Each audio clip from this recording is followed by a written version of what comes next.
Mga idol, ito na yung una naming biyahe na ang dala namin ay chariot. Bagong-bago po ito. Ito po ang bagong bili ni Kuya na chariot na pang-deliver namin mga idol. Andito na kami ngayon sa bayan ng San Jose at patungo po kami ngayon sa bukid para mag-deliver ng mga produkto namin, suka, mantika.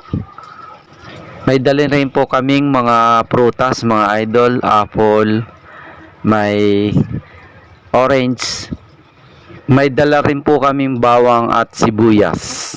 Samahan po nyo kami na magpunta ng bukid para mag-deliver mga idol. Pwede naman kalahati. At ito, andito na po kami sa aming mga suki mga idol.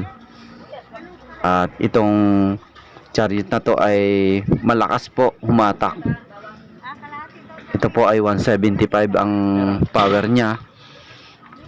At kahit po maraming karga ay iba talaga ang hatak niya kaysa dun sa tricycle. Kaya ito po talaga magandang pan-deliver ng mga produkto.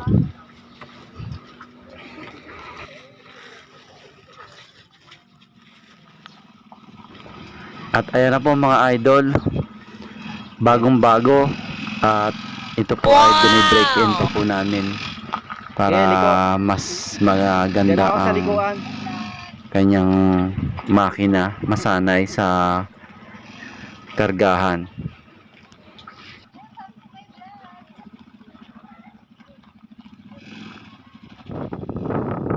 Dito naman mga idol, ang mga tao ay abala na sa paghahanda ng tataniman ng sibuyas. Kami naman ay abala rin sa pagdi-deliver. Napakaganda ng lugar mga idol. Iba yung mga view talaga dito sa kabukiran. At dito kami dumadayo para mag-deliver kasi po malayo sila sa bayan. Kaya masa sila sa mga delivery dito.